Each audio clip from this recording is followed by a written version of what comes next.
She was bleeding out in a dark parking garage at midnight when a stranger caught her before she hit the ground. He did not ask if she was okay. He did not call for help. The first words out of his mouth were 4 words that told her everything she needed to know about who he was. He said, "Who shot you?" Not a man who panics, not a man who flinches, a man who, in the worst moment, asks the only question that actually matters. What she did not know yet was that this stranger had been watching her for 3 months, that his name was the last word her dying father ever said to her, and that the truth connecting them both had been buried for 25 years by a lie told by the most dangerous enemy either of them had ever faced.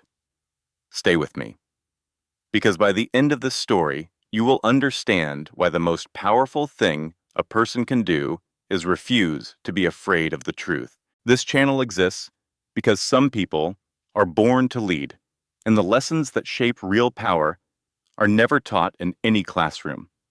Only the ones who have stood at the edge of everything and chosen to hold their principles anyway truly understand how the world works.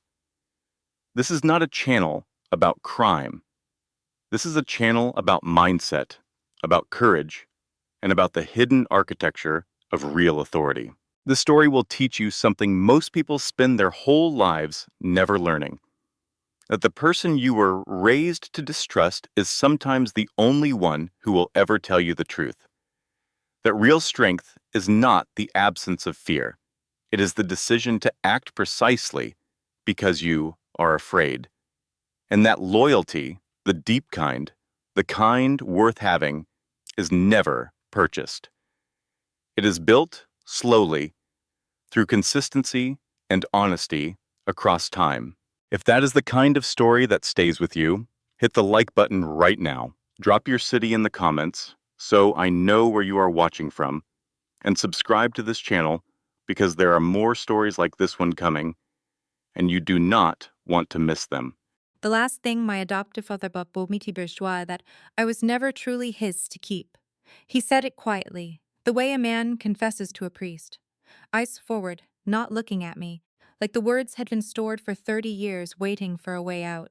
The seconds to last thing he told me was a name, Dominic Reyes. He said it like a warning, like a prayer, like both at the same time. That was 3 months ago. And every single day since then, I had been trying to forget that name. I had not succeeded. My name is Dr. Camila Voss. I am 31 years old. I am a neurosurgeon at Massachusetts General Hospital in Boston. I operate on human brains for a living, which means I have spent most of my adult life in a state of controlled focus that most people would find exhausting. I do not find it exhausting. I find it the only place where the noise in my head finally goes quiet. The noise had been very loud for 3 months. It was a Friday night, 11:47 p.m. I was walking through the level B2 parking structure beneath the hospital, heading to my car after an 11-hour surgery. The patient had made it. They almost always made it when I was the one at the table. That sounds arrogant. It is not meant to be. It is simply the truth. And I have no patience for false modesty at midnight after 11 hours on my feet. The parking structure was nearly empty. 2 security vehicles near the entrance. My car in the far corner, a blue sedan I had owned for 6 years, and never once washed voluntarily. The footsteps started when I reached the bottom of the stairwell. I heard them immediately. My brain registered the sound before my conscious mind caught up. Counting steps, just distance, reading the rhythm. Not a security guard. Security guards move in fixed patterns, the same route every cycle. These footsteps were adjusting, calibrating their pace to match mine. I walked faster. The footsteps walked faster. I did not run. Not because I was not afraid. I was afraid. My heart rate was climbing, and I knew it because I checked my own pulse the way other people check the weather. But running is confirmation. And confirmation invites pursuit.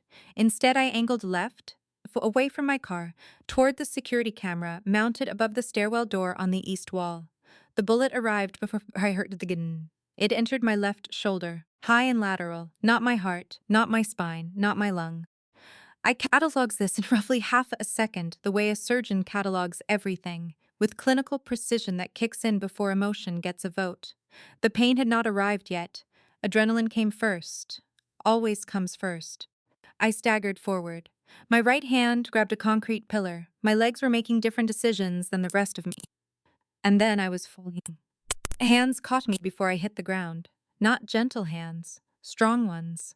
The hands of someone who has caught heavy things before and knows how to distribute the weight. I was pulled partially upright, my back against a solid chest, and a man's voice came close to my ear. Low, flat, no flexion that could be mistaken for comfort. He said, "Who shot you?" Not, are you okay? Not, "Do you need an ambulance?" Not, "Oh, God." The very first words out of his mouth were a request for the name of my enemy. Even in that moment, with my shoulder bleeding and adrenaline lighting up every nerve in my body, I registered that. A normal person asks the victim if they are all right. Someone familiar with violence asks, "Who is responsible?" This man was not unfamiliar with violence. I tried to turn and see him. The yellow parking structure light caught a hard-angled face, salt and pepper hair cut short. Dark eyes that were not looking at me at all. They were scanning over my shoulder toward the direction the shot had come from. He was not assessing the psych condition, he was mapping the threat. I said, "I don't know. One person. Level B1. He took about half a second. Then, "Can you stand?" "Should'er. Not my legs." "Can you walk?" "Yes." He said nothing else.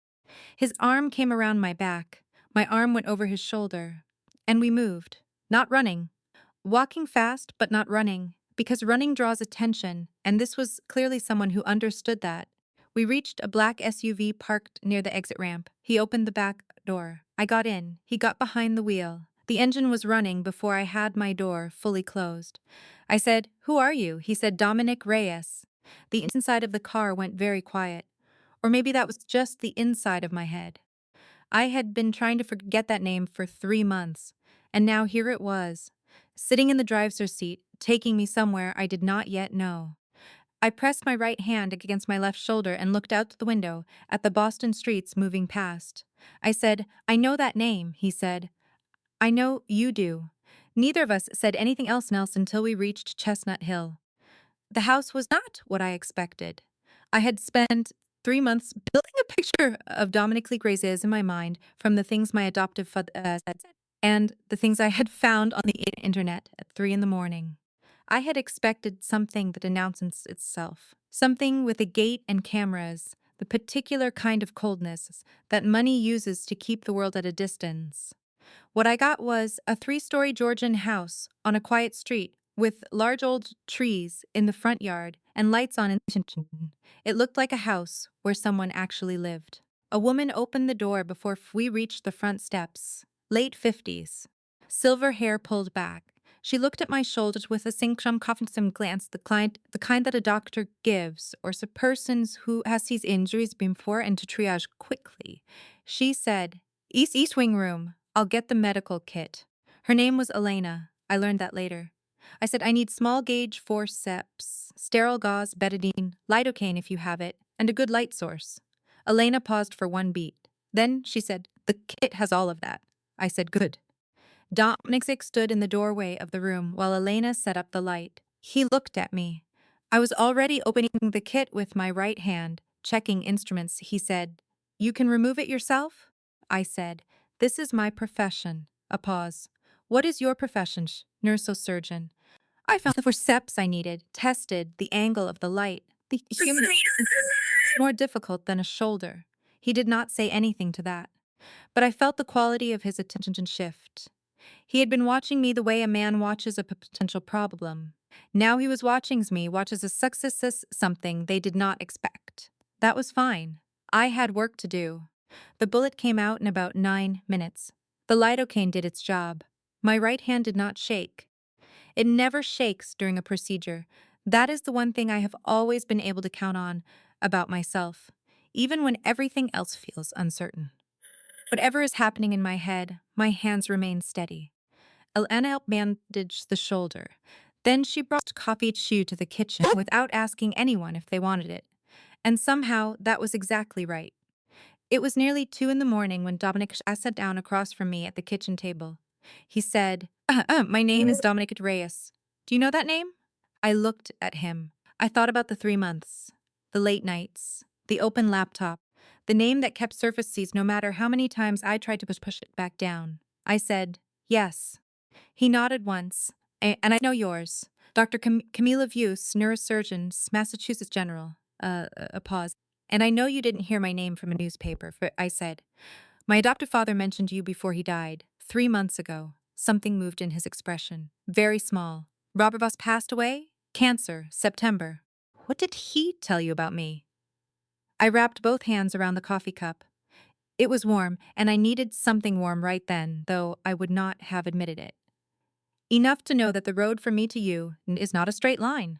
I set the cup down, and enough to understand that whoever shot me tonight did not choose me randomly. He looked at me for a long moment. You were shot 2 hours ago. You removed the bullet yourself. And now you're sitting here analyzing the situation. Adrenaline response lasts approximately 6 hours, I said. I have 4 left. Better to use them understanding what's happening than to spend them being frightened. For the first time that night, Dominic Reyes looked at me differently. Not like someone who needed protecting. Like something else entirely. I could not yet name it. He told me what he knew. Not all of it, I suspected, but enough. A man named Marco Vega, the year 1999. A 6-year-old child placed like currency in a transaction between adults who had no business making that kind of trade, and a name I had not yet heard. Victor Cesar. The man who had been standing in the background of Dominic's world for 30 years, pulling strings that Dominic had only recently learned to see. I asked, what does Salazar want from me? Dominic said, you work at a hospital with a pharmaceutical supply chain he has been moving to control for 2 years. You have access and credibility he cannot purchase directly. He set down his cup. And now, after tonight, he may know you are connected to me. That is why tonight is not an ending. That is why you cannot go home alone. I looked at him. You were in my hospital parking structure at midnight. Why? He was quiet for a moment. This silence of Dasai is how much to say. Because for 3 months I have known your name, and I have been deciding whether to make contact. A slight pause. Tonight I decided not yet. I came to observe. Another pause, smaller. It turned out to be good timing. I said, you came to watch me. Yes. That is an unsettling habit. It is the habit that has kept me alive to this age. I had no answer for that, because he was right. We talked until near 4 in the morning. I do not remember all of it. I remember the quality of the conversations more than the specific words. He spoke plainly. He did not soften things. He did not tell me what he thought I wanted to hear, which is a quality I have found to be vanishingly rare in human beings, in my experience. Most people, even ones, edit themselves constantly. They choose the version of the truth that is most comfortable for the person they are talking to. Dominic Reyes did not do that. By the time the coffee was cold and the Boston night had started its slow turn toward dawn, I had made one decision.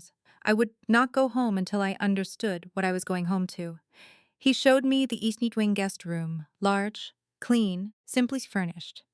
A small shelf of books in the corner, organized by the color of their spines, which struck me as an oddly aesthetic thing in a house belonging to the most dangerous man in Boston.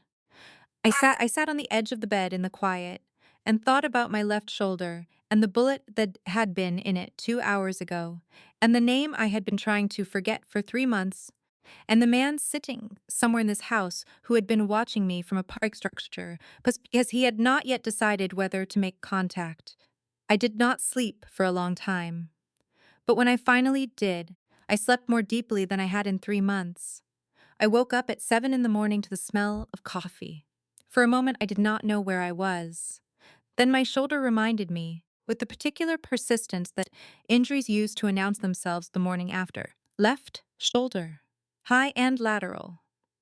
The lidocaine had worn off somewhere around 5 a.m., and the actual pain had arrived, which was appropriate and expected, and told me that the wound was not infected and the body was doing its job. I got up. Found bathroom. Looked at my reflection for a few seconds longer than necessary. The woman looking back at me did not appear dramatically different from the woman who walked into a parking structure the night before. Same face, same dark hair pulled back, Same expression that people at the hospital sometimes described, with varying degrees of affection, as unreadable. But something had changed. I could feel it the way you can feel a shift in barometric pressure before a storm. The world I had been living in for 31 years had a crack in it now, and something was coming through. I went downstairs to the kitchen. Elena had coffee ready and bread toasted and did not ask anyone's preference about either. She simply laid things on the table, the way someone places tools before a procedure. Quietly, purposefully, without fanfare. Dominic was already there, laptop open, phone beside it, a stack of documents he had been reviewing for some time. He looked up when I came in. He said, "How's the shoulder?" I said, "Moderate pain, appropriate for a wound roughly 8 hours past bullet extraction." A slight pause. Did you sleep? Enough. I poured coffee and sat down across from him. Did you? Enough. We sat quietly for a moment, the particular silence of two people who shared something significant and have not yet decided what it means. I put my cup down. I need a phone, and I need to return to the hospital to file an incident report. I was attacked on hospital grounds. There is a protocol. He said, "If you'd called police last night, Salazar's people would have confirmed you were still alive before sunrise." No judgment in his voice, just the flat delivery of someone presenting facts. He has officers inside the Boston PD. Not many. Enough. I looked at him. You know that with certainty? It's enough certainty to tell you. I thought about that. So what do I do right now? That is the conversation I want to have. He closed the laptop. I would later learn this was his signal for complete attention. When the laptop closed, everything else stopped. But first tell me what you know about the missing drugs at your hospital. I held his gaze for a moment. Then I said, 2 years. I have been tracking a pattern of pharmaceutical inventory loss for 2 years. Specific categories, consistent percentages, too regular to be accidental. I filed reports 3 times. Nothing happened. Dominic looked at me steadily. Do you know why nothing happened? Because the person I reported to didn't want it to happen. Close. He refilled both our cups without asking. Because the person you reported to received payment from someone for whom an investigation would cause serious damage. That someone is Victor Salazar. Another piece of the picture settled into place. For 2 years, I had known something was wrong. I had followed every proper channel. I had done everything correctly. And the reason none of it worked was because the channel itself had been compromised at the source. That knowledge settled in my chest like a cold stone. Not anger, exactly. Something more like recognition. The system had not failed. The system had been designed to fail with enough patience to wait for the moment it would be useful. I said, "What are you proposing?" Dominic set his cup down. He presented it the way he seemed to present everything, not as persuasion, but as an arrangement of facts. He said, "You have 2 years of documented evidence of systematic pharmaceutical supply chain manipulation. I have resources, protection, and a legal strategy I have been for 2 years to bring Salazar down through the courts. What I still is someone who can stand credibly inside the legitimate medical world and verify the evidentiary record. Someone whose word carries weight places mine does not reach." I said, "In return, I give you everything I have on Marco Vega and where you came from. And I make 6 Salazars and does not get another opportunity to finish what he started last night." I sat with the offer. I am not a person who makes decisions quickly. I never have been. In surgery, speed matters only after the thinking is already done. You do not hurry the planning.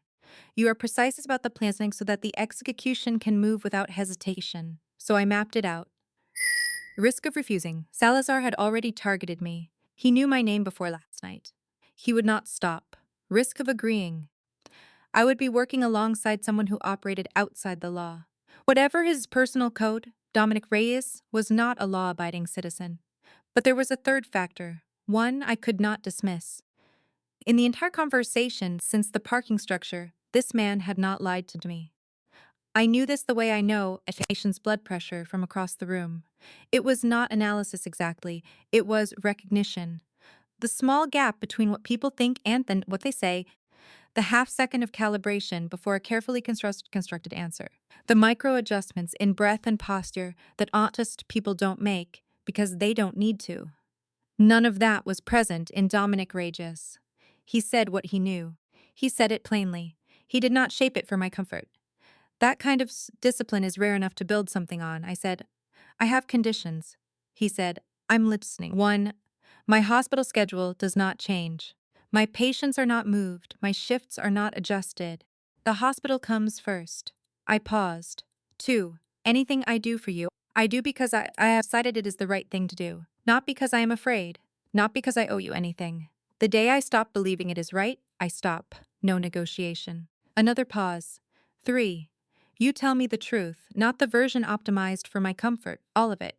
He held my gaze for a moment. Then he said, None of those 3 things have ever been a problem for me. I said, Then we have a deal.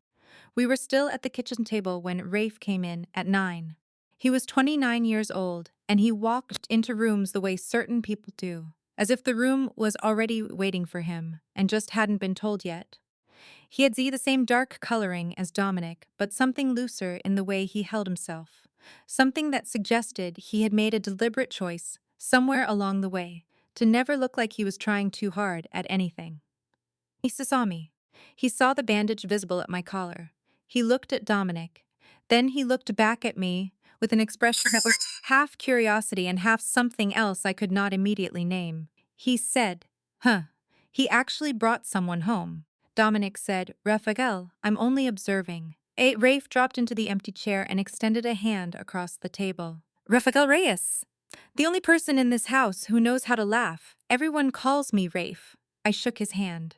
Can Camilla Voss? He said doctor, not a question. He was confirming something he had already concluded. Left shoulder. Last night. Hospital parking structure. He looked at Dominic. Salazar's people?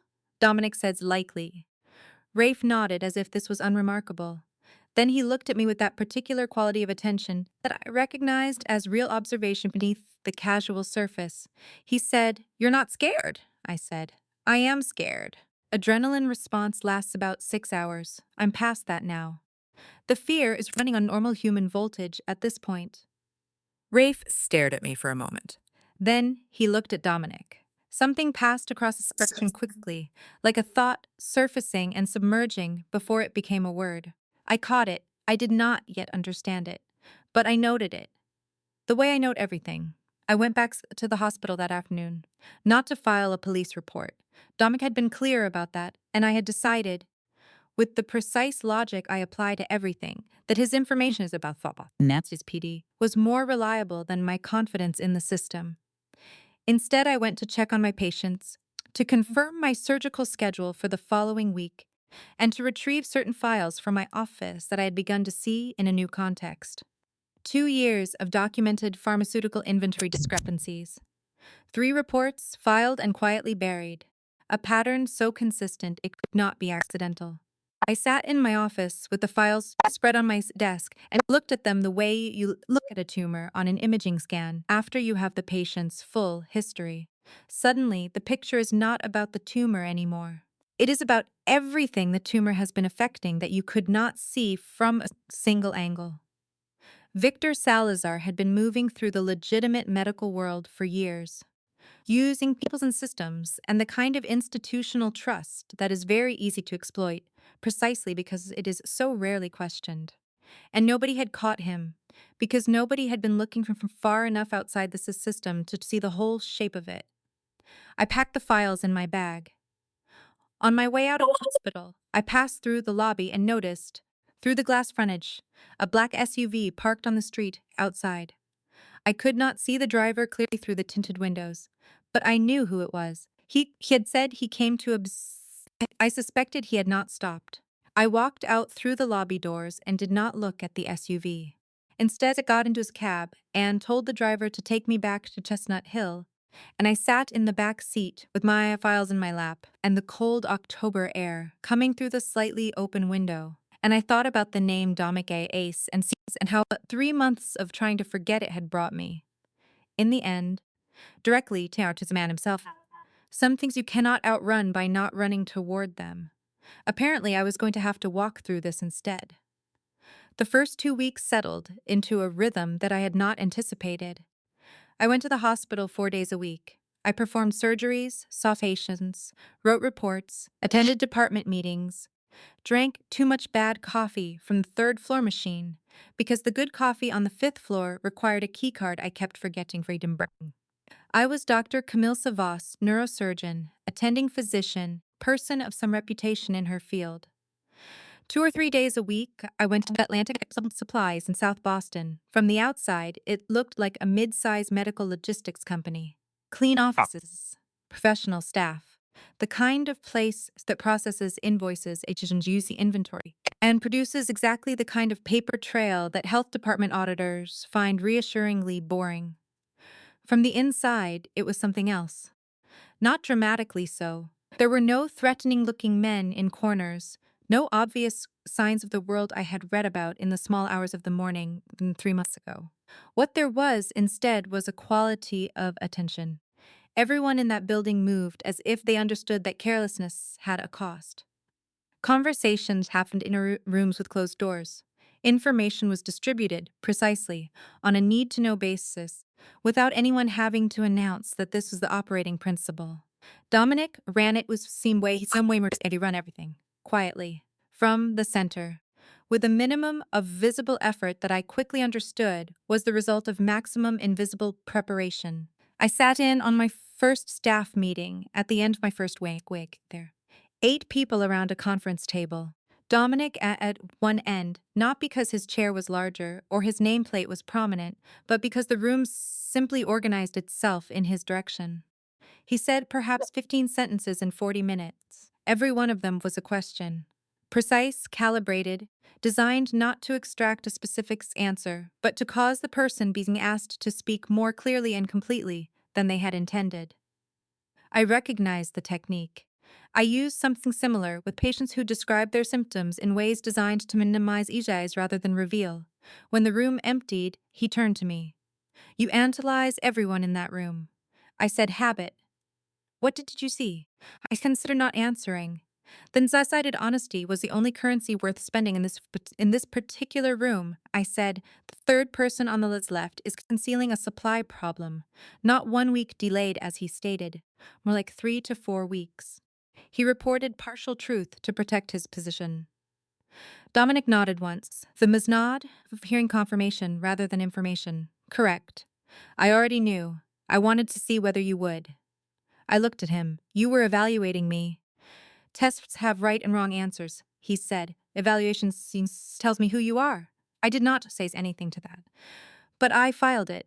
The distinction mattered to him, which told me something about how he thought about people, which told me something about who he was. The friction arrived in my second week. I had been going through the project files for the community clinic network. The work itself was legitimate. I had confirmed that. Treatment protocols, staffing requirements, medication success for underinsured populations. Real need, real plan, real potential impact.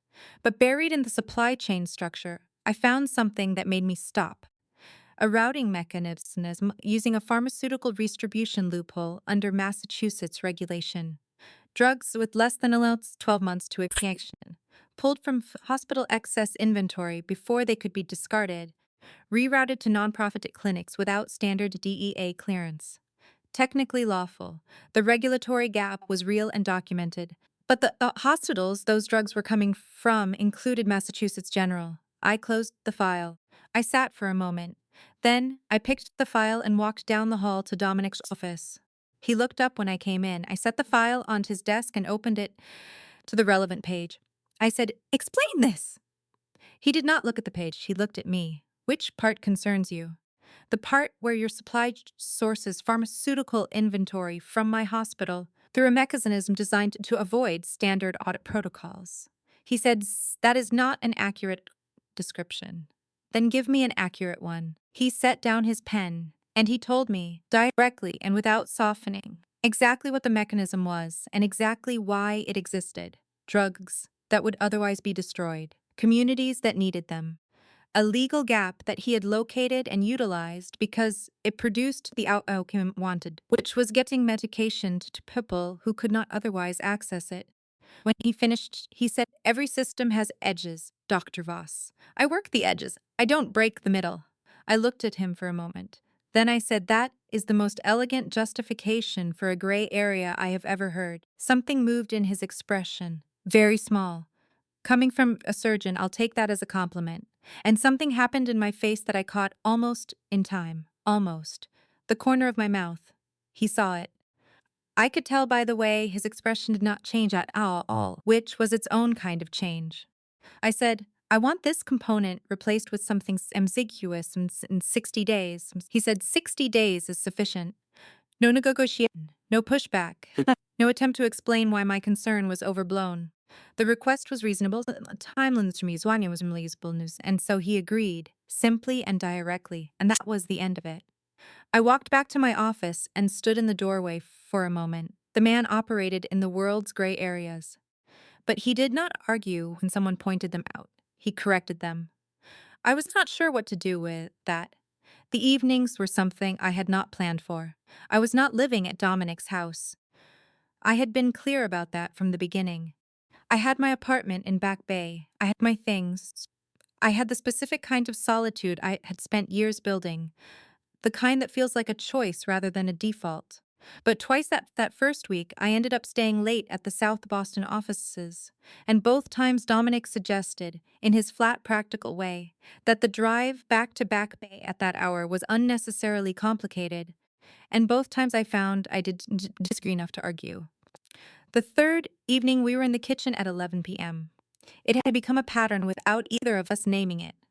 Late work, coffee that went cold, the particular quiet of a house where everyone else had gone to bed. I asked him, out of genuine curiosity and without thinking too carefully about whether it was a wise question, "Do you ever get tired of knowing more than everyone else?"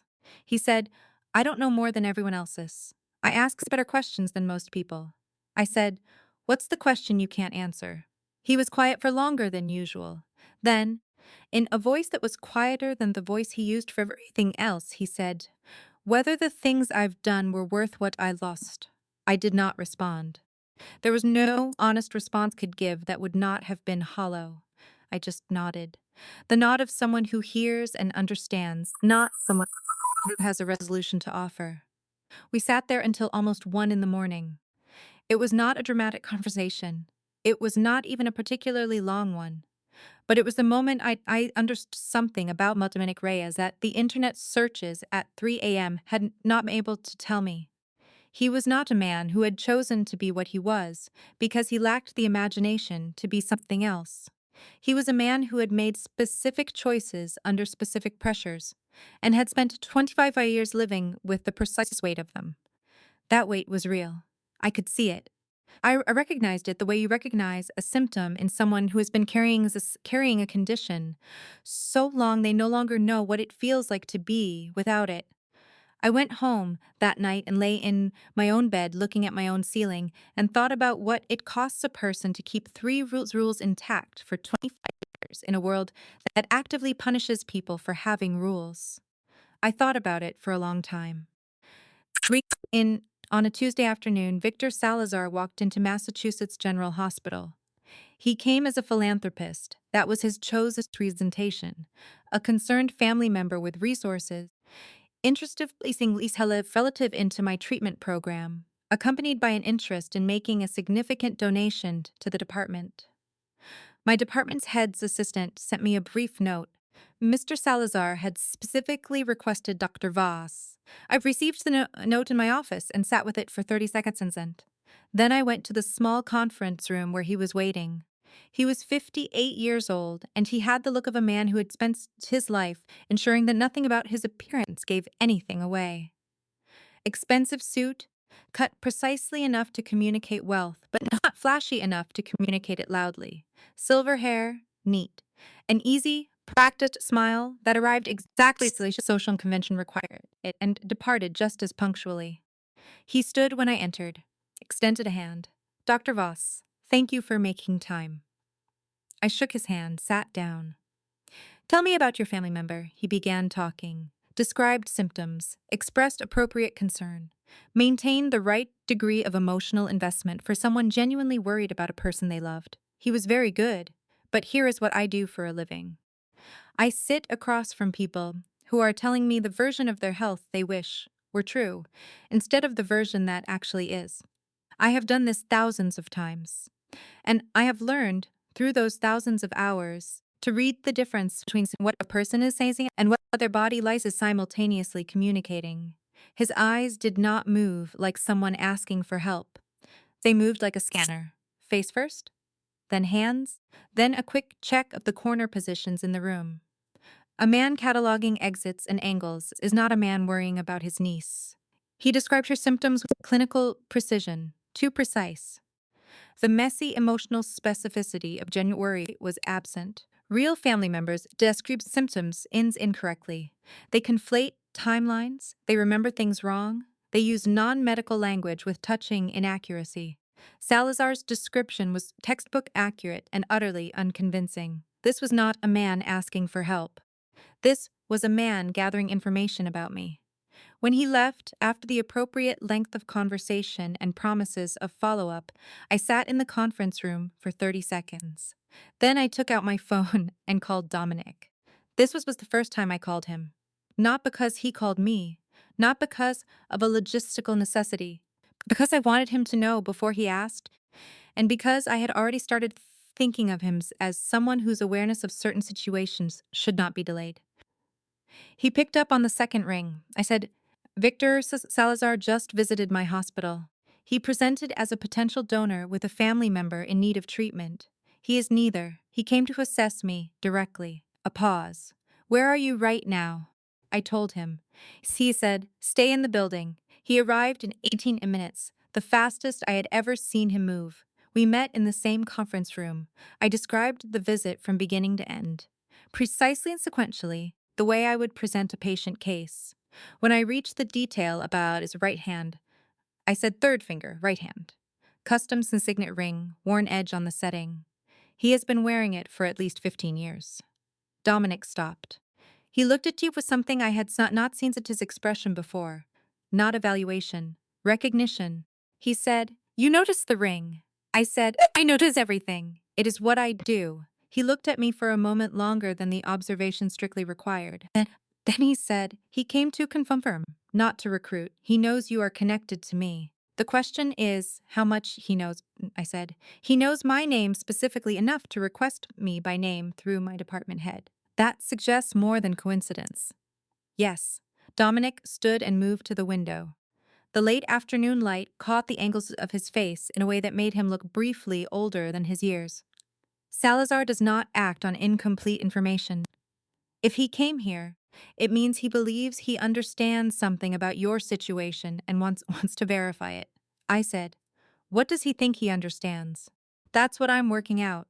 He turned back. Tell me something. The ring detail. How long after he sat down did you notice it? Approximately 4 seconds. He nodded once. And you were already cataloging exits and sightlines before he started talking. It was not a question. He had read my description of sitting down, the position I chose, the angle I maintained. I said, I choose where to sit in rooms based on signs. It is a habit I developed years ago. I can't tell you exactly when. He said, the people I trust most are the ones who develop survival habits without knowing that's what they were doing. I did not have an immediate response to that. He told me about Salazar that evening, not in the hospital. We drove back to Chestnut Hill and sat in his kitchen with coffee, which had become the place where the real conversations happened. He said, Victor Salazar and I operated in the same world for 6 years. For 5 of those 6 years, I believed I was building my own organization. What I was actually doing was building infrastructure for him. Every legal risk sat on my side. Every profit flowed through 3 layers of corporate structure back to him. I said in Marco Vega, Marco worked directly for Salazar, not for me. Despite everything I believed at the time, his voice carried no heat, just the flatness of information that had been processed past the point where anger was useful. When I began to understand the real structure, around 2003, Marco disappeared. It took me 2 more years to learn that Salazar had him removed before he could talk to me. I said, Salazar had him killed. Not directly, but yes. He looked at me across the table. And the person who told me that the child Marco had taken, that she had not survived the accident in 2001, that person was on Salazar's payroll. He wanted me to stop looking. I sat quietly for a moment. The full shape of it was assembling itself in front of me. Marco had sold me to the Voss family in 1909. Salazar had ordered it or caused it for reasons I still fully understand. In 2001, when Dominic was still searching, Salazar sent someone to tell him I was dead, to make him stop. All of it deliberate, all of it designed, and all of it, for 25 years, had been sitting underneath the story I knew about my own life, like a foundation nobody had ever shown me was there. I said, what was he trying to prevent? If you stopped looking, what did that accomplish for him? Dominic said, that is the question I have been answering for 2 years. He stopped there. Not but because he did not have more to say, Forsey. I could tell by the quality of his pause that there was more. But he had decided this was the right stopping point for tonight. I noted that too. He was careful about what he released and when. Not dishonest. Strategic. There is a difference, though the line between them requires trust to navigate. I was building that trust the way I build everything. Carefully, one confirmed piece at a time. That night, for the third time, I stayed. It was not a dramatic decision. The camera situation that Rafe had flagged earlier in the week still had not been fully resolved, which gave the stay practical justification. But I think we both understood that the practical justification was covering for something else, something neither of us was ready to name directly. 11 p.m., the kitchen, the coffee going cold. The familiar silence, I said without really planning to. Do you ever wish you had made different choices at 19? He was quiet for a moment. Then he said, there is a version of that question I can answer honestly, and a version I can't. I said, tell me the one you can, he said. The version I can answer is this. At 19, I had nothing. My family was gone. Everyone I had trusted was gone. The world I understood was gone. The chamade sex, starting from that point, were the choices to sell someone who had nothing and no one, and needed to survive. Would I have made them if I'd had better options? A pause. I don't know. I genuinely don't know. And I've learned to live with not knowing. I looked at him. And the version you can't answer? He said. Whether what I became in order to survive was worth what surviving cost other people. I did not say anything. There was nothing honest I could offer. I just sat with it and let it be what it was. We stayed until nearly 1 in the morning. Both of us, I think, not ready for the quiet to end. It was Rafe who showed me first. He came to find me on a Wednesday afternoon, 3 weeks after I'd started coming out of the South Boston offices. Dominic was in a meeting with his attorneys. The building had the particular settled quiet of late afternoon. Rafe appeared in my doorway with his hands in his jacket pockets and the expression he wore when he was not wearing. There's the expression. He said, there's something I want to show you. If you're willing, I said, lead the way.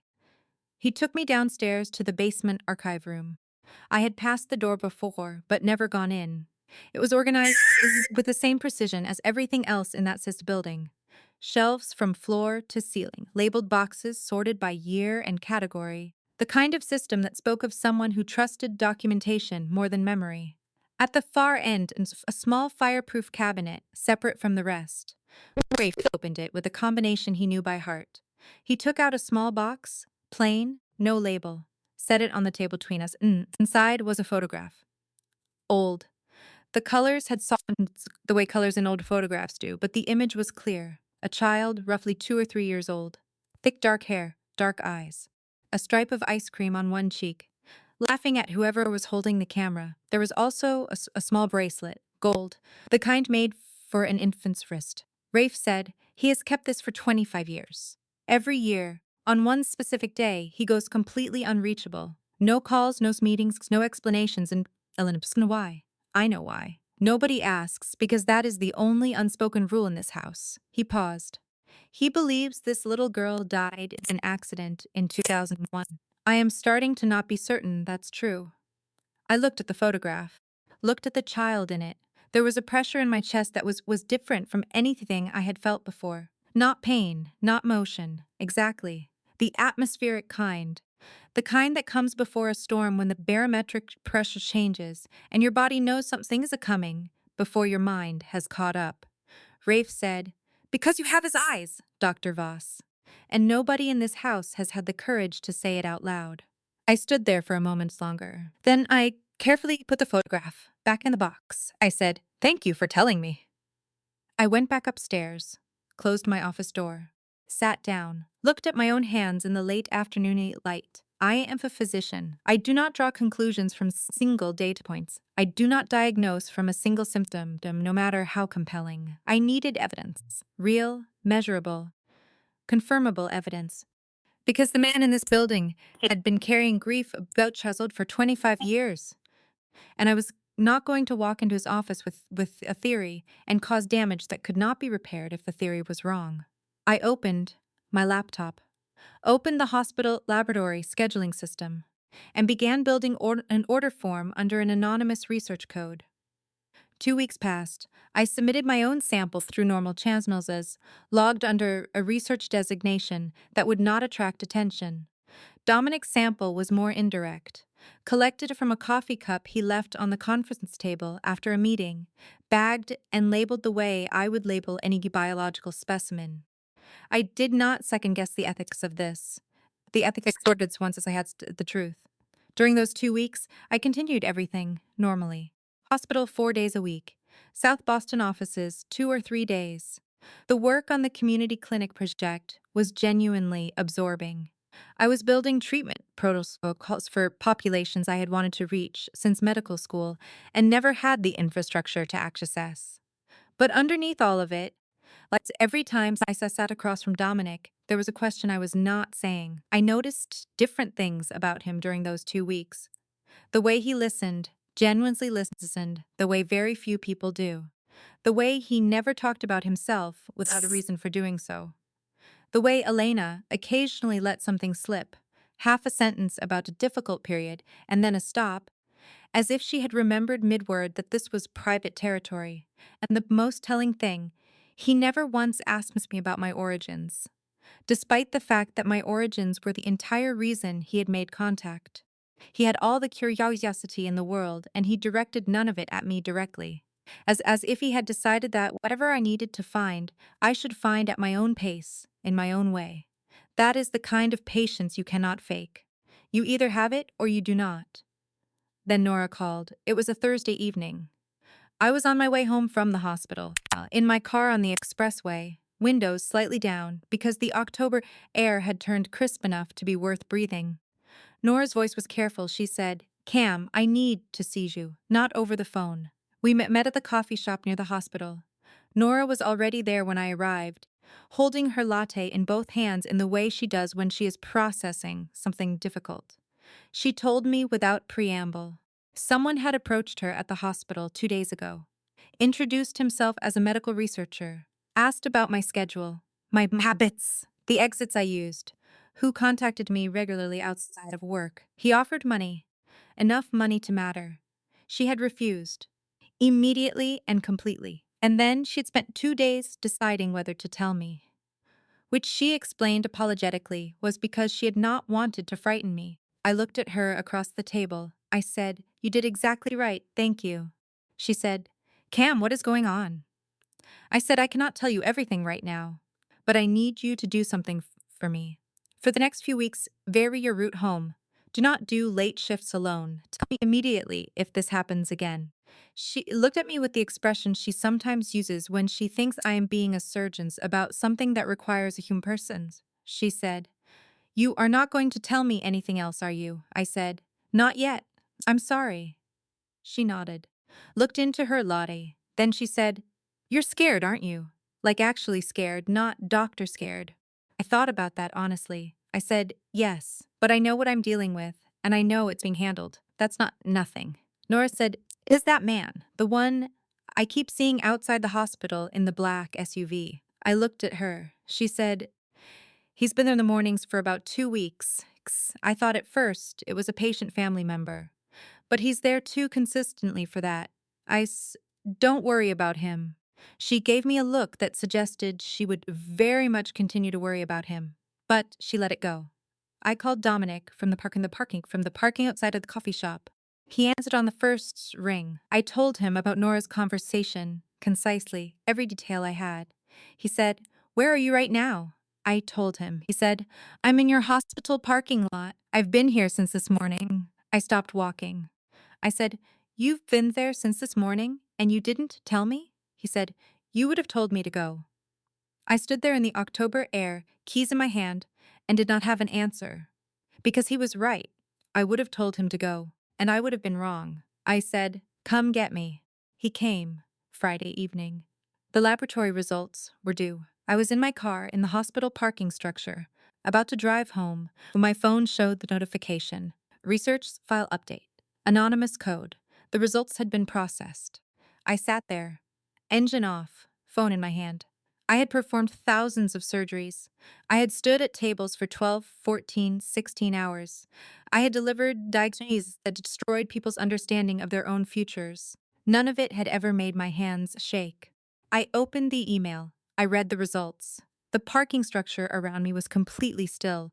Someone's car alarm went off 3 floors up and then stopped. A door opened and closed somewhere nearby. I put the phone down on my lap. I looked through the windshield at the concrete wall in front of me.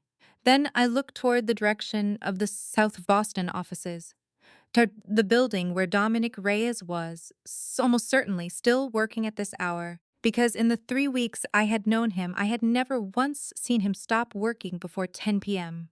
I sat there for a long time. I thought about what Rafe had said. Nobody in this house has had the courage to say it out loud.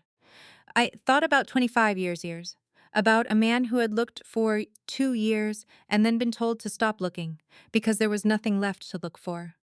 I thought out what I was about to put on a conference table. Then I started the car and drove. I told Rafe first. I found him the next morning while Dominic was on a call with Chicago. Rafe was in his office eating a sandwich he had not touched yet, which told me he had been thinking about something rather than actually being hungry. He looked up when I came in. I said, "The results came back." He set the sandwich down.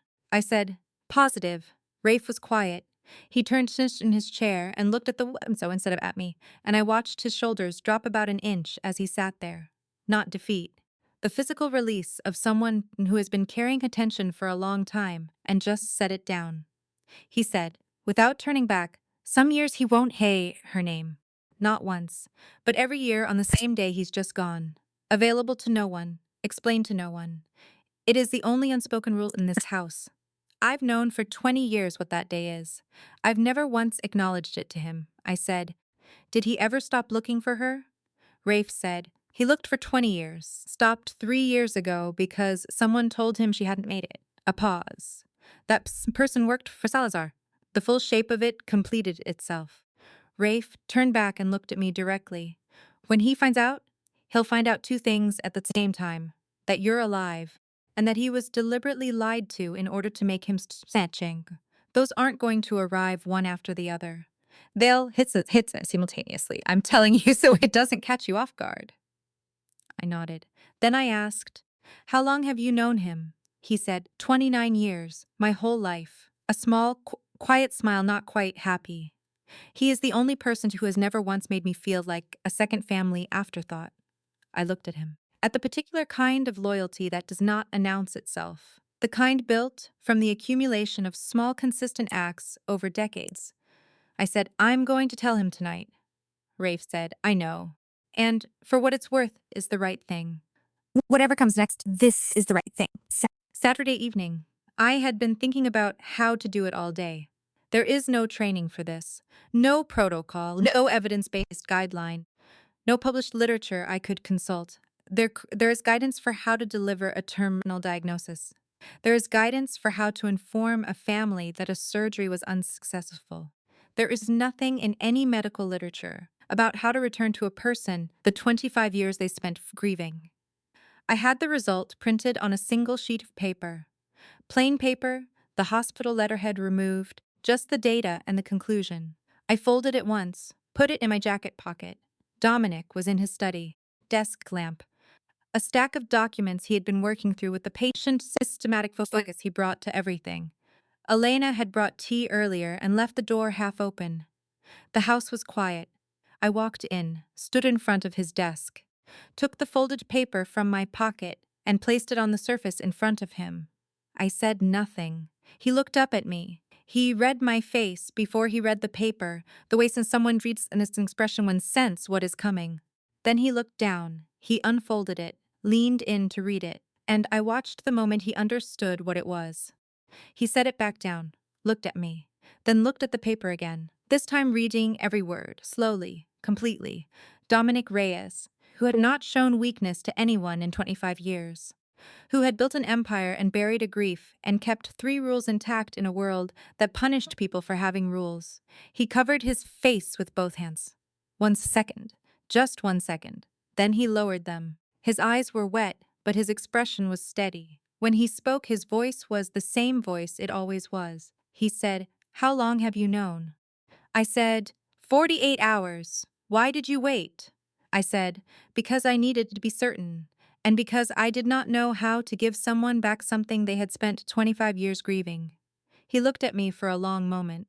Not the analytical look, not the evaluating look, the look of a man who was, for the first time in a very long time, just looking at someone. He said, "Salazar told me you were gone, one of his people." 2001. I had been looking for 2 years before that, a pause that had weight in it, the weight of something carried for decades. When I stopped, I told myself it was the last thing I could give you. Because looking for someone who was already gone was my way of refusing to let her rest. I said, "You didn't know it was a lie." He said, "That doesn't make it easier." "You're right," I said. "It doesn't." I pulled out the chair across from his and sat down, not because I was invited, because I chose to. "But easier is not what either of us needs right now," he said quietly. "We." I nodded once. Elena brought tea at 10 p.m. She set it down without a word, and as she turned to go, she paused for just a moment in the doorway. I do not know what she saw exactly when she looked into that room. 2 people sitting in the lamplight, the printed results still on the desk between us, tea going cold, the Boston night outside the Wishazus. Whatever she saw, she smiled. Not happiness exactly. Someone who has waited a very long time for something and is finally quietly watching it arrive. She left. She did not interrupt again. We talked until midnight. Dominic told me about Sophia, my mother, who I have no memory of, and no picture of, and no stories about, except this one. He said she was direct and impatient with anything unnecessary, and that she listened to actually understand rather than to build her reply. He told me about the accident, briefly and without detail, the way someone tells a story they have condensed over years of retelling it to themselves. Then he stopped. There was more there. He was not ready to give it all tonight. I understood that. I have my own things I am not ready to give all at once. I told him about the Voss family, Boston, piano lessons I did not want, a school I chose myself, a career I chose myself, a life almost entirely by my own navigation because the family I had was not the kind that provided maps. I said, they weren't bad people. They simply did not know how to love something they couldn't understand, and they never quite understood me. He said, "You had things I couldn't give you." I said, "And you have something never had." "What?" I looked at him across the table. "You have never lied to my face. Not once. Not in the whole time I have known you. That is something I've never had from them." He did not say anything to that, but something settled into his expression. Something that had been slightly taut for the entire time I had known him eased. It was a small thing, but I noticed. 3 days after the conversation in the study, the laboratory source that Salazar had inside the hospital system sent him a report. I learned this later from Dominic, piecing together the timeline. A paternity analysis, anonymous filing, samples originating from a Massachusetts general IP address. The pattern was legible to someone who knew what to look for. Salazar's knew what to look for. He sat in his Beacon Hill office and thought it through with the patience he had maintained for 30 years. The patience that was, I would come to understand, both his greatest weapon and his greatest vulnerability. Because people who are patient about everything eventually wait too long. He concluded that Camila Voss was not just a doctor with a connection to Dominic Reyes. She was Dominic's daughter, And that changed the calculus entirely. He did not act immediately. That was consistent with everything I would later learn about how he operated. He gathered more information. He verified. He mapped the angles. And then, when he felt he had enough, he chose his method. Not direct confrontation. Never direct confrontation. He had built 30 years on the principle that someone else always the risk while the architect stays behind the design.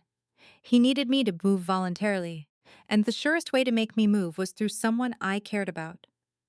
Nora Hayes was intercepted on her way home from the hospital on a Thursday evening. She was not hurt. She was held for a matter of out of hours, her phone taken, and a message composed and sent from her number to mine. The message said, "Come alone to Mass General Parking Garage Level 3.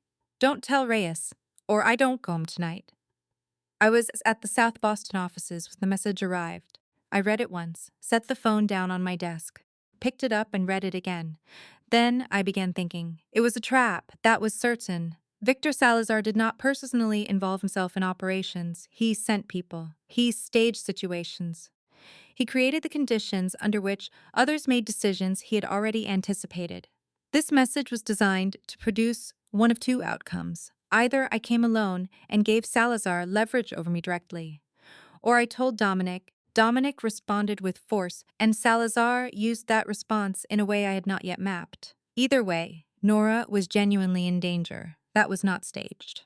The risk to her was real, because without real risk, the leverage was worthless. I sat for 4 minutes, then I stood up and walked quietly to Raf's office. He was not there. His desk was as it always was, as organized in a slightly chaotic way of someone whose brain moves faster than their filing system. I had noted 3 days earlier, automatically and without intent, a small electronic device in the lower right corner of his desk, signal disruption capability. I had filed this information the same way I file all information, without knowing when or whether it would matter. I took it and put it in my jacket pocket. Then I went to Dominic's study.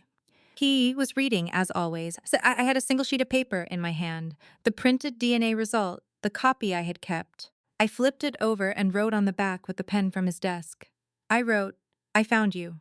That means something. See." I placed it on his desk. He was not in the room at that moment. He had stepped out.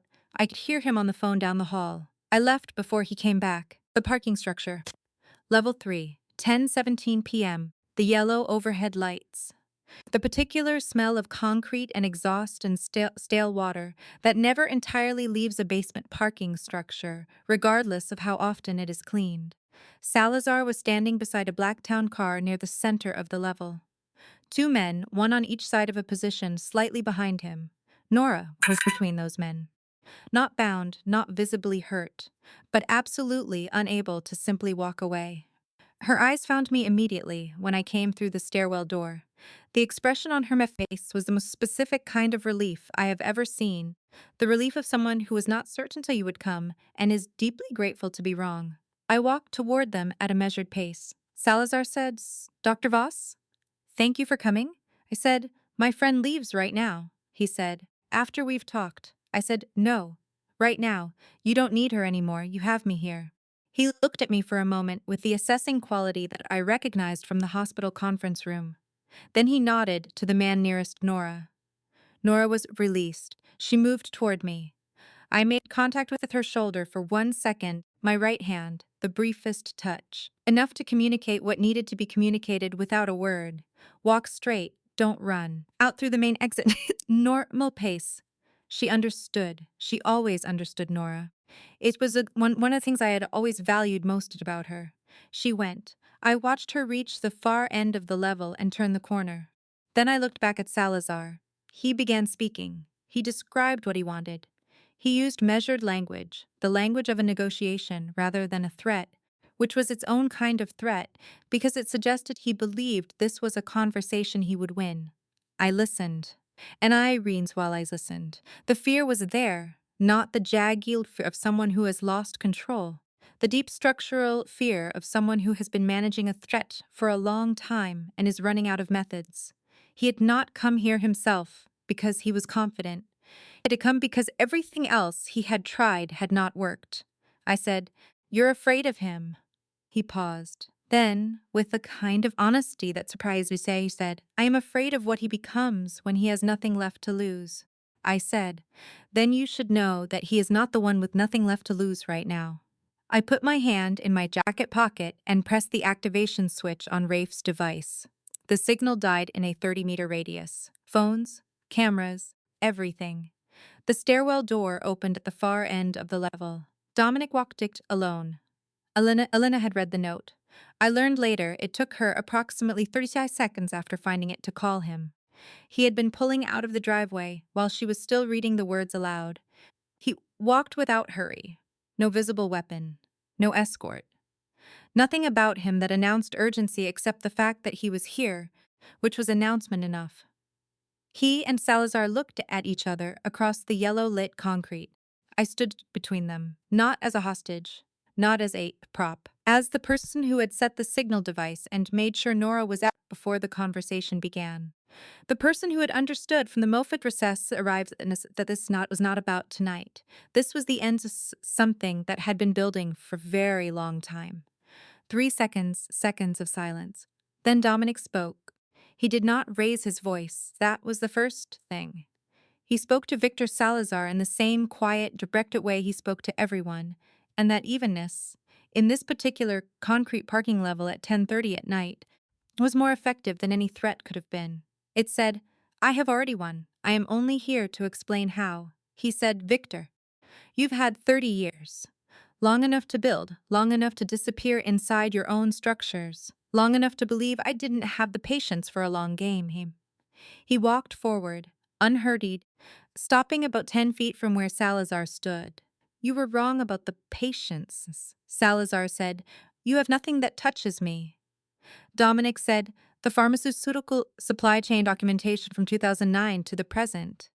Complete transaction records, names of intermediaries, records of institutional contacts at 7 hospitals in the Northeast. A pause.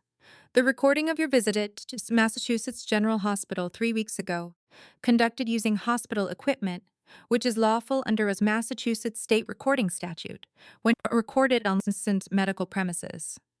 Another pause. Written declarations from 3 former employees of your organization, notarized, currently held by 3 attorneys in 3 separate states, set to be filed simultaneous with the FBI, the DEA, the State Attorney General's office, and the Boston Globe's investigative team if I do not send a specific email before 6 a.m. tomorrow morning. Salazar was very still. Dominic said, I waited because I needed enough not just to bring you in once, but to seal every exit route simultaneously. You are very good at finding exits, Victor. I needed to close them all before I opened the door. He looked at the other man with something that was not quite contempt and not quite pity. Tonight gave me the last piece I needed. Salazar looked at me. I held his gaze. He'd looked back at Dominic and said, you'd hand all of that to the FBI. Dominic said, the FBI, the DEA, the Attorney General, and the Globe reporter who has been investigating you for 3 years and has been waiting for a source with documentation. All of them. By morning. I watched Salazar. In those seconds, the fear that had been structural, deep, managed for a long time, finally reached the surface. Not panic, the quiet recognition of a man who has run out of moves. His 2 men looked at each other, then at Salazar, waiting. Salazar said nothing nullum for a long moment. Then he said, quietly, I want to speak to my attorney. Dominic said, you'll have that opportunity. Starting at 6 a.m. tomorrow, you'll have more attorneys than you've ever wanted. He looked at one of the 2 men. Take your employer home. He will present himself at the federal building, 8 a.m. If he does not, the email goes out at 6 and the attorneys go with it. The men looked at Salazar. Salazar nodded. Once, the nod of a man completing the arithmetic and accepting the result. They left. The parking level was quiet. I let out a breath I had not been conscious of holding. Dominic turned and looked at me. For a moment, just a moment, something moved across his face that was not his usual controlled expression. Something that looked, briefly, like the feeling of a weight being set down after a very long time. Then it was gone, composed again, present. He said, are you hurt? I said, no. He nodded. He looked at the jacket pocket where the signal device was. He said, that's Rafe's. I said, he left it on his desk. A pause. For how long? 3 days. Something crossed his expression, not quite amusement. The recognition of a pattern. He knew, Dominic said, not a question. I said, Rafe notices things. He's very good at not looking like he does. Dominic, yes. A quiet beat. He is. We stood in the empty parking level for a moment in the yellow light, two people who had arrived at this point by routes neither of us had planned, an empire built on ruins, a daughter lost and found again and found. And I said, Nora is okay? He said, she will be. I have someone with her right now. I nodded. We walked out together. Victor Salazar presented himself at the Federal Building at 8 a.m. I know this because Dominic told me. I know it because I read the Boston Globe notification on phone during my 7 a.m. Ryan's at the hospital. A brief item about a federal arrest in connection with pharmaceutical supply chain fraud. More details to follow. More details did follow, quite a lot of them, over the following weeks and months. The kind of federal case that produces documents by the thousand and press releases by the dozen, and a trial that I was told I would likely need to testify at sometime in the following year. I spent the afternoon at the hospital after I heard the news. Root height rounds. A surgery at 3 hours uncomplicated. The brain cooperated, which I appreciated. At 4 p.m., I drove to South Boston. Dominic was in his office. He was on when I arrived, but he finished the call within 2 minutes and gave me the gesture that meant sit down, which I did. I said, the clinic project. It wasn't only a clinic, he said. No, I said, you used the supply chain work I was doing to build the evidentiary record. He said, I used the supply chain work you were doing to build a community health network and to complete an evidentiary record simultaneously. Those two things were not in conflict with each other, I said. By the third week, I had a suspicion. He said, I know, I said, and I stayed. He looked at me. Yes, I said. Going forward, and I'm assuming there is a going forward, you tell me the complete picture from the start. Not because I need to be protected from difficult information, because I work better with all of it. He said, agreed. Just that. No qualifier, no explanation, no but. Agreed, and that was the end of it. I went to see Nora that evening. She was at home, recovered enough to have opinions about everything that had happened, which I took as a reliable sign that she was genuinely all right.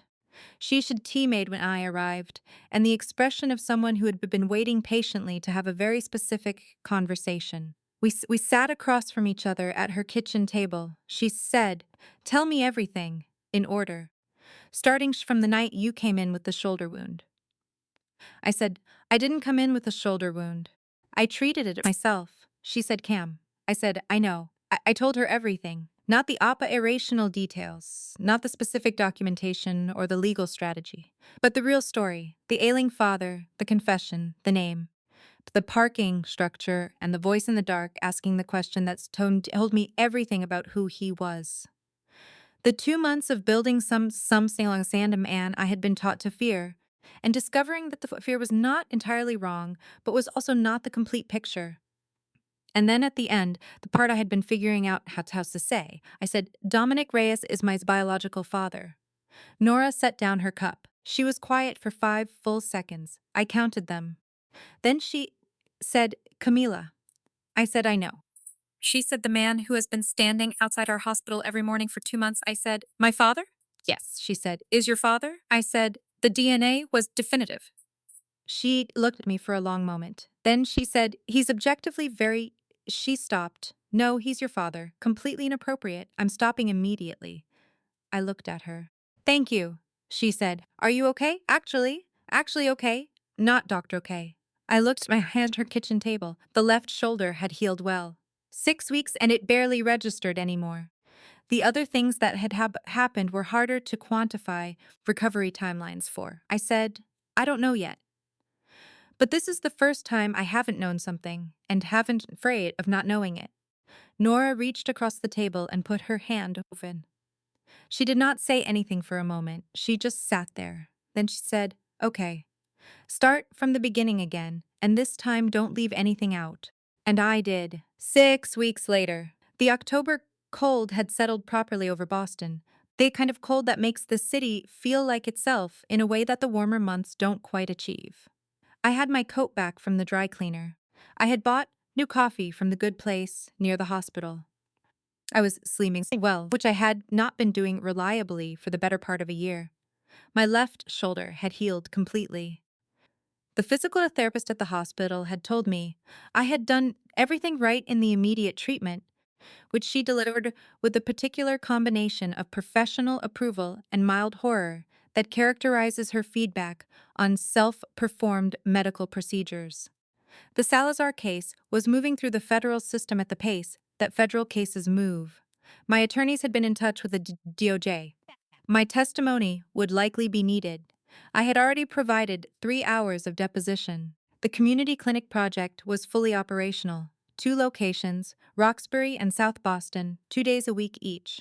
1,200 patients seen in the first 6 weeks. I was not the clinic director. I was the medical advisor, which was exactly the role I had originally agreed to, and the role that fit inside my existing schedule without requiring to become someone else. Life had resumed. Not the same life. A different one. But life. The Wednesday evening dinners had become a fact without anyone formally establishing them as such. Rafe ate too much and talked too much, and was deeply entertaining in that I suspected he had developed as a deliberate survival skill sometime in his youth and had never entirely stopped using. Elena cooked, and occasional smiles came out as things I said, which I took the highest form of approval available in her particular register. Dominic ate less than anyone and listened to everything, and occasionally said something that made the conversation stop and recalibrate. After dinner, Rafe always disappeared, not because he was uncomfortable, because he was perceptive. He understood that certain time in that kitchen belonged to other people, and he withdrew from it with a tact that was completely at odds with his ordinary presentation. I respected this about him more than almost anything else. One one particular wisdom, the conversation turned in a direction I had not planned for. Rafe was telling a story about something that had gone wrong with a supplier in Providence, a story involving a specific type of industrial scale and a misunderstanding about weight coefficients that I will not attempt to fully reconstruct, but that was genuinely funny in the way that only operational disasters viewed in retrospect can be funny. In the lull after the story, I said, plainly, as a statement of fact, I'm not moving in here. Rafe stopped. Dominic looked up from his coffee. I said, I have an apartment in Back Bay. I have my hospital. Those things are mine, and I am keeping them. I looked at Dominic. That doesn't mean I don't want a relationship with you. It means that relationship has to fit into both our lives as they actually are, not one of us disappearing into the other. Dominic held my gaze for a moment. Then he said, I understand. Rafe looked from Dominic to me, then back to Dominic. He said, she just told you she's not moving in, and you're smiling. Dominic said, she sounds exactly like her mother when she has made up her mind about something. The room went quiet. It was the most ordinary sentence he had said in the entire time I had known him. Unplanned, unguarded, just something that escaped because it was true and it fit the moment. It landed harder than anything dramatic could have. I looked at my coffee cup. There was an odd sensation in my chest, not painful. The kind of expansion that happens when something that has been closed for a long time opens. I said quietly, what was she like? Dominic said, straightforward. No patience for things that weren't necessary. She's listened to understand, not to respond. A pause brief. She would have liked you. I did not say anything. I sat with that. Let it be what it was. Rafe looked it between us, and for once he did not say anything either. He just finished his coffee. That Sunday evening, I was in the guest room packing my bag to go home. Elena appeared in the doorway. She did not knock, because Elena did not knock in that particular way of people who've lived in a house long enough to know which doors require knocking and which ones are just open. She was holding a small box, velvet, blue, the kind used for jewelry. She placed it on the bed beside my coat. Did not speak. I opened it. Inside was a gold bracelet, small enough to encircle an infant's wrist. On the inner surface, engraved in enough that they required attention to read, Lucia. I stood very still, Elena said. He named you when you were born. His mother's name. The woman who taught him what mattered before he lost her. She paused. He has kept this for 25 years. Every year he opens the box and then seals it closed again. I know because I can see where the seal has been remade. I said, "Why doesn't he give it to me himself?" She said, "Because he does not believe he has the right. He thinks that because he was not there, the things connected to when you were small no longer belong to him to give." She looked at me with the directness that was, I had learned, her particular form of affection. "He is wrong about that. But that is how he thinks." She stepped out, closed the door. I stood with the bracelet in my palm, small and cold. The name of someone I might have been if 25 years had gone differently. Lucia? Camilla. Two names then. Both of them mine, whether or not I had been there to receive the first one. I put the bracelet on my left wrist, over the place where the shoulder had healed. Then I closed my bag and went to Dominic was in the hallway, moving from one part of the house toward another, the way he moves through his house when he is thinking about something. He stopped when he saw me. We stood in the hallway in the quiet of the evening house. I said, "I'll be here Wednesday." He nodded. "I know." I went out into the October air, put my hand in my jacket pocket out of habit, then moved it instead to my left wrist, to the small bracelet there. I stood for a moment on the front steps of the Georgian house in Chestnut Hill with the old trees overhead and the Boston night around me. Then I went home. The bracelet was over my left wrist the first morning I wore it to the hospital. It was small enough that most people would not notice it unless they were already looking at my hands. At the end of a 12-hour surgery, you stop registering what is on your wrist, which meant that for much of that first week I forgot I was wearing it until I caught sight of it during hand washing or felt its slight weight when I reached for a chart. Nora noticed it on the first day. She was across the hallway when I came out of a patient room, and she looked at my wrist, and then she looked at my face, and she nodded once. The specific nod she uses when she understands something completely, and has decided not to make it into a conversation. I appreciated that more than I can adequately express. 6 weeks passed. The Salazar case continued its movement through the federal system. My deposition was used as part of a preliminary. The supply chain documentation held up to scrutiny. The Globe published a long investigative piece in late November, carefully accurate, that I read at breakfast and put aside. The community clinics saw their 2000th patient. I attended a staff meeting at the South Boston location and spent 2 hours going through complicated cases with the medical team and came back to Massachusetts General, feeling something I could not immediately name, which I eventually identified as the particular satisfaction of work that reaches the people it is meant to reach. I performed 43 surgeries in those 6 weeks, 41 successful outcomes by the relevant clinical metrics. The other two were not failures, exactly. They were the cases that remind you that you are working at the edges of what medicine can currently do, and that the edges are where the work matters most, even when the result is not the one you wanted. Dominic and I met on Wednesdays. Not every week, but most.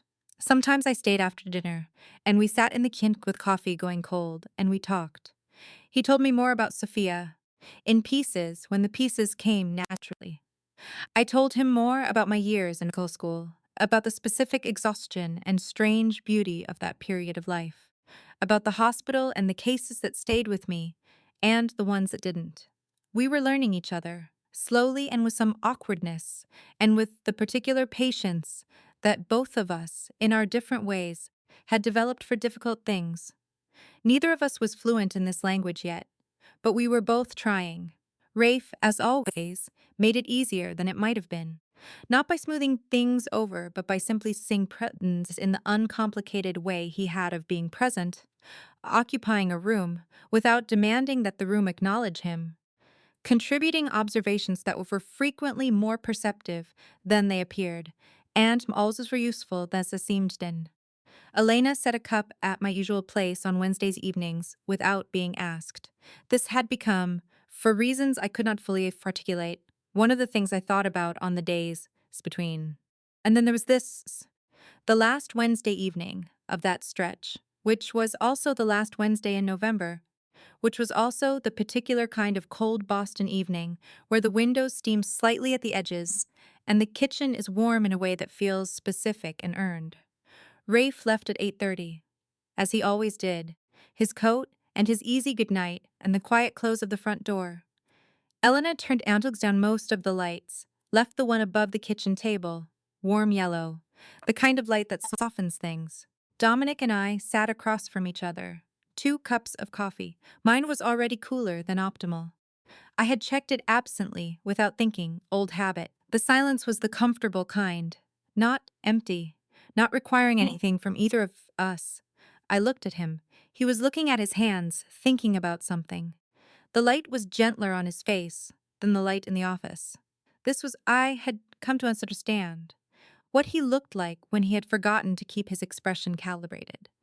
When the presentation is set aside for the night, I said, "You told me once that you ask better questions than sense most people." He looked up. I did. I said, "Ask me the one you've been avoiding for 6." He looked at me. Not analyzing, not measuring, not the evaluating look or the strategic look or any of the other looks I had cataloged in the months I had known him. Just looking. Directly and simply. The way a person looks at someone when there is nothing between them that needs to be navigated. He said, "Are you staying?" Not in his house, not in his world, not in any specific arrangement. Just staying, in the general sense of the word. Present. Continuing. Here. I looked at him for a moment. I thought about the parking structure at midnight, the bullet in my left shoulder and the hands that caught me before I hit the ground, the kitchen at 2 in the morning and the question asked without softening, the study and the printed page and the 1 second of a man's hands over his face, the small gold bracelet on my wrist, the name engraved inside it.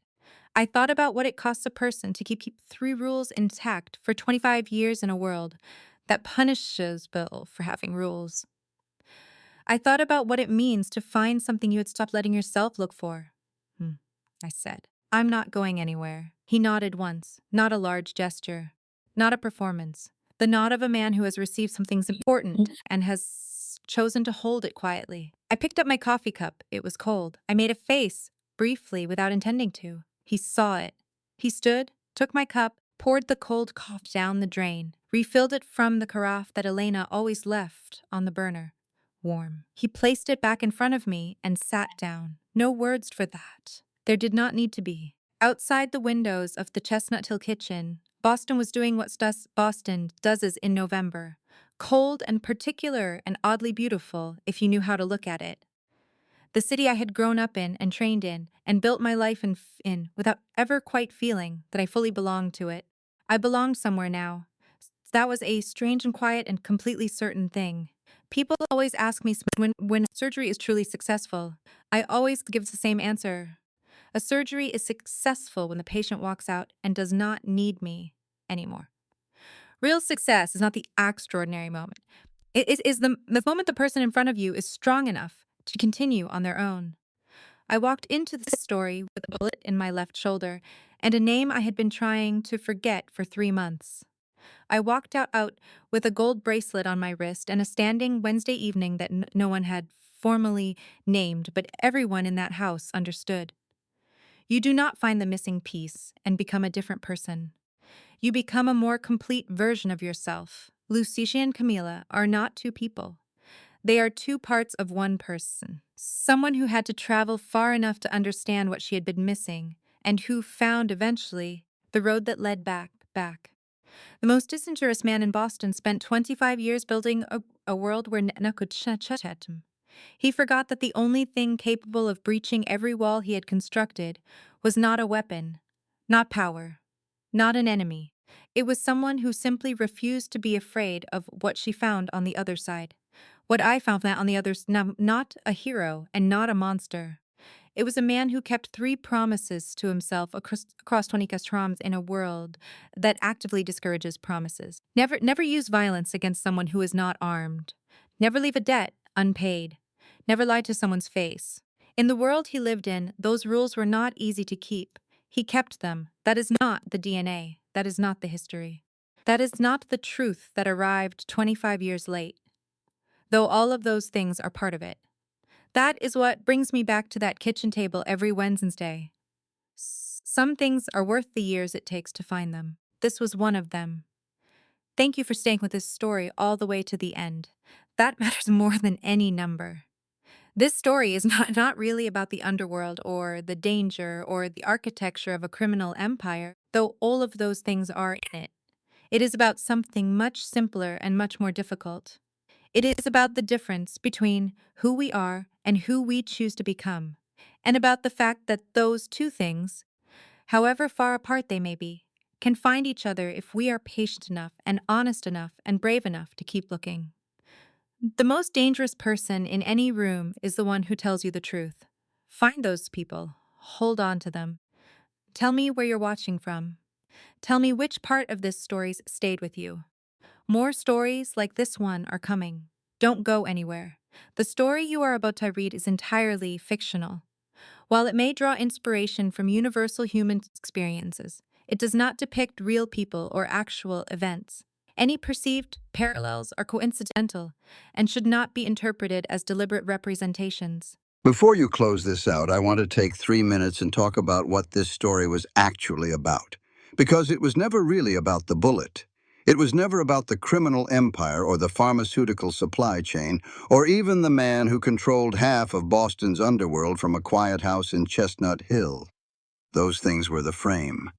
What was inside the frame was something much more personal than any of that. This story was about what it costs a person to live without the truth about themselves.